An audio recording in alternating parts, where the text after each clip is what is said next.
crash just to freeze to death," she mumbled, and tried to get up, but her leg was caught, and it was too dark to see how to free herself. Moments later, something shifted above her, and she threw her arms up in defensive mode just as a duffel bag fell out of an overhead compartment and onto her chest. The sudden impact sent a pain through her body that was so strong she passed out. When she woke up again, the bag was still on her chest, and she was struggling to breathe. If her ribs hadn't been injured in the crash, they were now. Every breath she took hurt, and she was getting lightheaded from the pain. She had to find something to keep her warm, or next time she passed out, she might never wake up. After a few moments of fumbling, she managed to unzip the bag, and then began digging among the items until she found what seemed to be a heavy bath towel. When she felt an insignia embroidered in the terry cloth, she guessed this was the complimentary bathrobe that had been on the hook inside each hotel bathroom.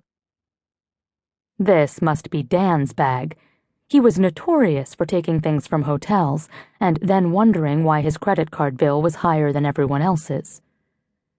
Her hands were trembling as she covered herself with the robe. After that, she began piling the rest of the garments from inside the bag on top of the robe, layer after layer. The scent of Dan's aftershave was the last thing she smelled as she passed out again. The next time she woke up, it was morning, and Marcy had rolled away and was lying on her side just out of Laura's reach. "Marcy! Marcy! Can you hear me?" Marcy didn't answer. Laura pushed aside the covers to look at herself, and then gasped. Her arms and hands were covered in dried blood, and her fingers were trembling as she began a self-examination. Her chest hurt, a lot. The blood on her forehead was dried, and her leg was still trapped and aching terribly. When she heard something scratching at the outside of the plane, her heart soared. Surely that was their rescuers, already on scene. "Help! Help! We're in here!" she cried. But no one answered, and the scratching stopped. When she realized it wasn't people making that noise, and they were not being rescued, she broke down in tears, sobbing from pain and disappointment. It took her a few minutes to get her emotions under control and focus on getting free. Now that it was daylight, she could see how to remove the debris under which she'd been trapped.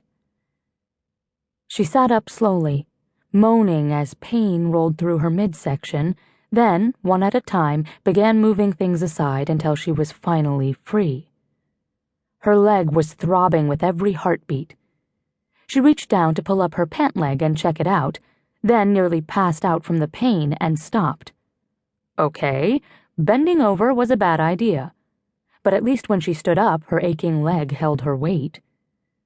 But her relief was short-lived when she heard a snarl and then a low, throaty growl from outside the plane and remembered the scratching from before.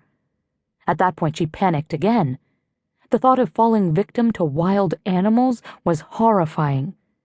But a quick glance about the cabin told her it was still intact. The good news was that no animals could get to her.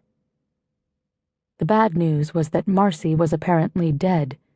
She began to cry as she set about looking for Dan, and quickly found his body crumpled up in a corner near the door to the pilot's cabin. Her fingers were trembling as she felt for a pulse at the base of his neck. His skin was as cold as the air around them, and there were no signs of life. They had been more than co-workers with the Red Cross.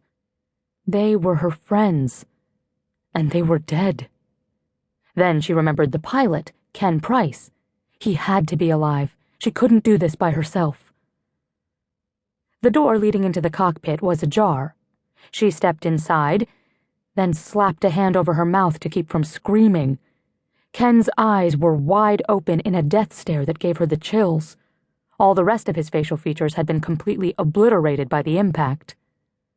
All of a sudden, the walls began to spin around her. She staggered out of the cockpit and slid down the wall into a sitting position, quickly putting her head between her knees to keep from passing out. As the wave of nausea passed, she began to think what to do next, and talking aloud seemed to help her focus.